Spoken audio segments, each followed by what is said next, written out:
ஐயோ வேறு ஏதோ குழப்பிட்டாங்க பொழுது ஏதோ கை வைக்க போகிறாங்க சொல்ல மாட்டேன். உங்களுக்கு பேண்ட்டை கழட்டுற மாதிரி ஒரு சீன் வருது. ஒரு ஆம்பளைகளுக்கும் பொம்பளைகளுக்கும் அவசியம் தெரிஞ்சுக்க ஒரு விஷயம். இதை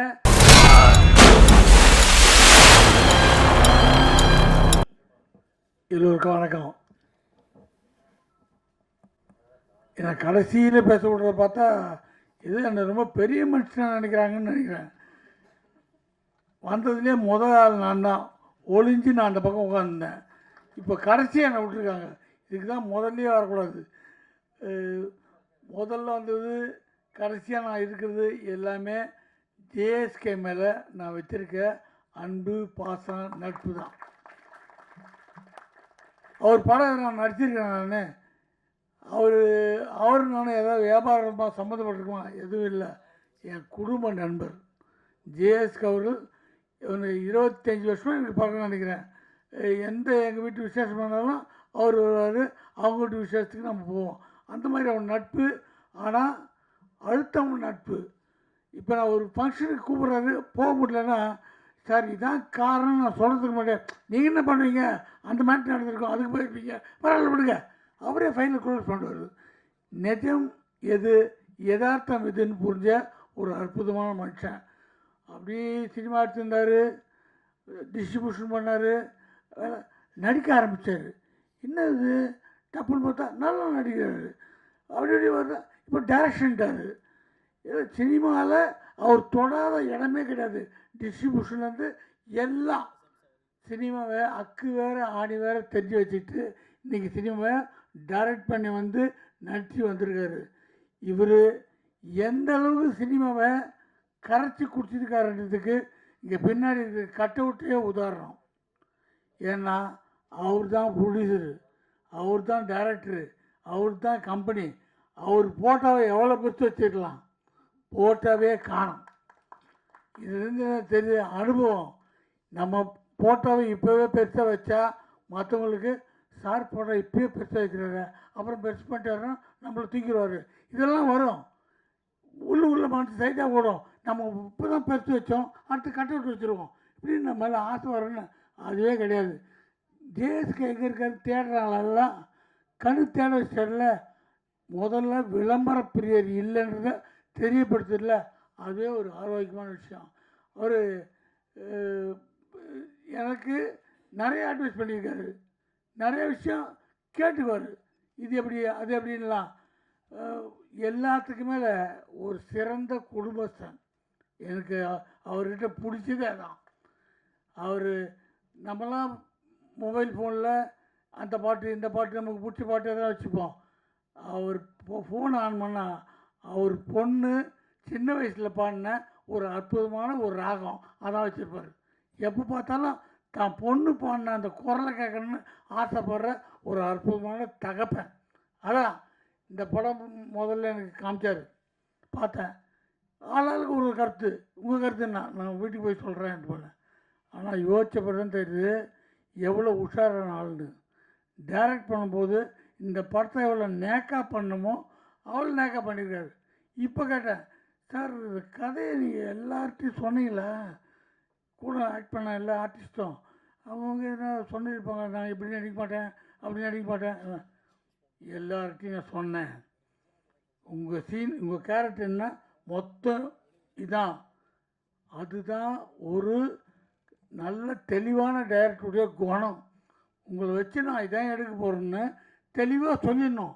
அங்கே போய் ஸ்பாட்டில் போயிட்டு நீங்கள் முந்தானே எடுத்துருக்கேன் சீனரை டக்கு இப்படி பண்ணுங்க அப்படி பண்ணால் ஐயோ நான் அப்படி நடிக்க மாட்டேங்க திடீர்னு சொன்னார்ல, அங்கே போய் டார்ச்சர் பண்ணுறது. இதெல்லாம் நம்ம சினிமாவில் பார்க்குறோம். கரெக்டான டைரக்டருங்க, நல்ல அனுபவமான டைரக்டருங்க முதல்ல சொல்லுவாங்க, இது கதையில் தேவைப்படுதுமா, உங்களுக்கு ஐடியா இருக்கா, விருப்பம் இருக்கா, இல்லைன்னா நான் கதையை மாற்றிடுறேன், அந்த சீனை மாற்றிடுறேன்ட்டு. அதனால் தெளிவாக சொல்லியிருக்காரு. என்ன சொல்கிறேன்னா, எனக்கு எங்கள் அண்ணான்னு ஒரு படம், விஜயகாந்த் சார் ப்ரொடியூசரு, அவர் ஆக்ட் பண்ண படம். அதுக்கு முன்னாடி இதில் கதை வேறு ஒரு சொன்னாங்க. அப்போ வேறு ப்ரொடக்ஷனு. அப்போது ஒரு சம்பளம் பேசினாங்க. அதுக்கப்புறம் விஜயகாந்த் சார் பேசினார். பேசும்போது சம்பளம் நீங்கள் சொல்லுங்கள் சார், ஒரு சம்பளம் சொல்லிட்டார். ஓகே சார், ஓகே டக்குன்னு ஓகேன்றீங்க.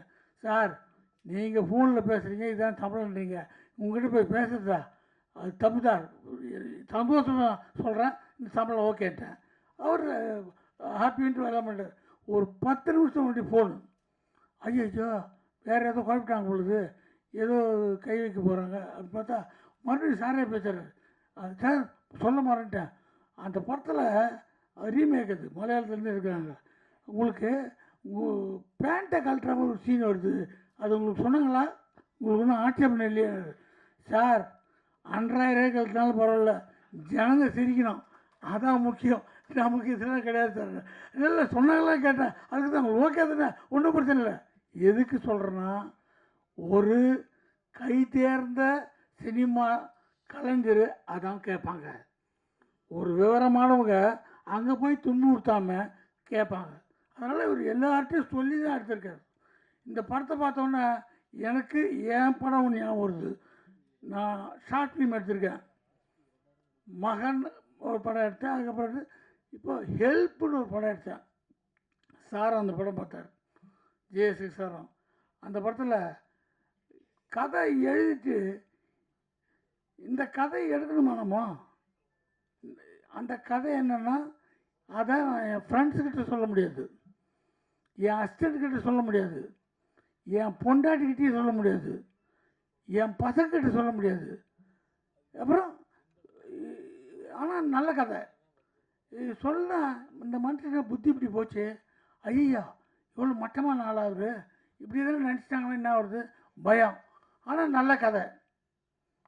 யோசித்தேன், ஒரு மாதம் யோசிக்கிறேன், கதை எழுதிட்டேன், எடுக்கலாமா வேணாமா எடுக்கலாமா வேணாம்னு. அப்புறம் ஒரு நாள் யோசித்தேன், நமக்கும் இந்த சினிமா இவ்வளோ நாளாக சோறு போடுது, இவ்வளோ யோசித்த பிறகும் இந்த தாட்டை சொல்லலாம் எப்படி. ஆனால் படம் எடுத்துட்டா எல்லோரும் ஒத்துக்குவாங்க, கதை நல்லாயிருக்கும். ஆனால் எடுக்கிற வரைக்கும் உயிர் போகுது. அந்த படம் ஷூட்டிங் முடித்தோடனே ஓன்னு தனியாக உட்காந்து அழுவுறேன். 10 நிமிஷம் படம் தான், ஓன்னு உட்காந்து அழுவுறேன் வீட்டில். எப்போ இந்த படம் எடுத்து முடிச்சுட்டாப்பா. இங்கிலீஷில் எடுத்தேன், அது பாண்டியராஜன் போய் இங்கிலீஷ் படம் எடுத்தேன், நான் இங்கிலீஷ்லையும் எடுத்திருக்கேன். எடுத்து அந்த படத்தை நமக்கும் ஆசை, நேஷனல் அவார்டு அனுப்புவோம், உடனே ஜனாதிபதி அவார்டு கொடுத்தாங்கன்னா ஒரு ஃபோட்டோ எடுத்து வீட்டில் மாட்டிக்குவோம், வரவங்களாம் பார்ப்பாங்கன்ட்டு. அது போன திரும்பி வந்துச்சு, நமக்கு வரல. ஆனால் நான் சும்மா இல்லை, எல்லா ஃபெஸ்டிவலுக்கும் அனுப்பிச்சேன். அப்போது சவுத் ஆஃப்ரிக்காவில் ஒரு ஃபெஸ்டிவலுக்கு அது செலக்ட் ஆச்சு. அவன் சவுத் ஆஃப்ரிக்காவில் நீ விருப்பம் வந்து வா நான் ஃபெஸ்டிவலுக்கு, ஏன் விடுவானோன்ட்டு நான் சவுத் ஆஃப்ரிக்காவுக்கும் போயிட்டு வந்தேன் அந்த படத்தை. அப்போ இந்த மாதிரி யூடியூப்லாம் அப்படி இல்லை, அப்போ தான் ஆரம்பிக்கிறாங்க. அந்த படம் முடித்து ஒரு 2 வருஷம் பொறுத்து யூடியூப்பில் போடலாமான்ட்டு ஒரு யூடியூப் கம்பெனியில் போட்டேன். அவங்க 60-40 அக்ரிமெண்ட்டு, எனக்கு 60%, அவங்களுக்கு 40%.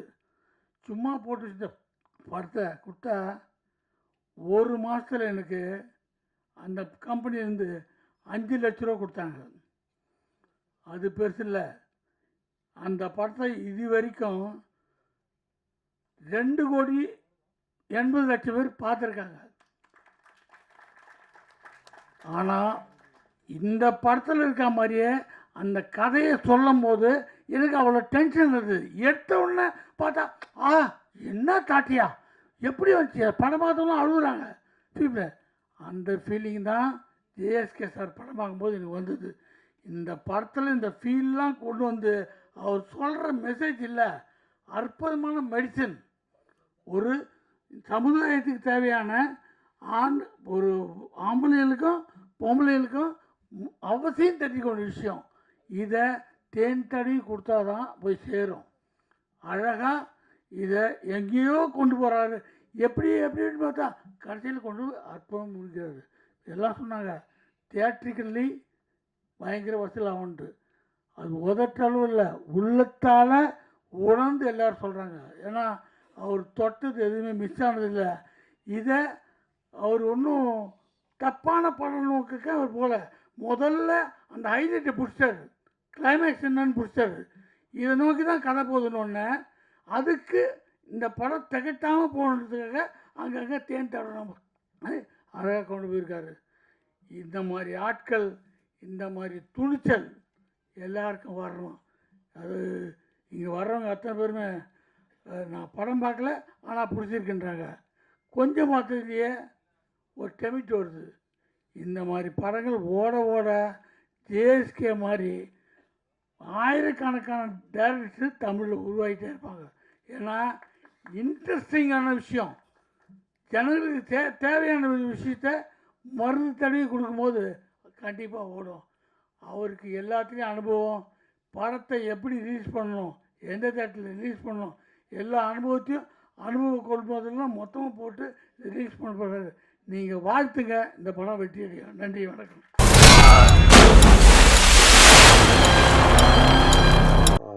பாலாஜி வந்து இந்த ஒரு கொஞ்சம் ஸ்டார்டிங் ட்ரபிள் இருந்து அதுக்கப்புறம் ஃபுல்லாக டேக் ஆஃப் ஆகி ஃபுல்லாக பர்ஃபார்ம் பண்ண ஆரம்பிச்சிட்டாரு. 1க்கு 4 ஹீரோயின் ஒன்று சொல்லவே தேவையில்லை.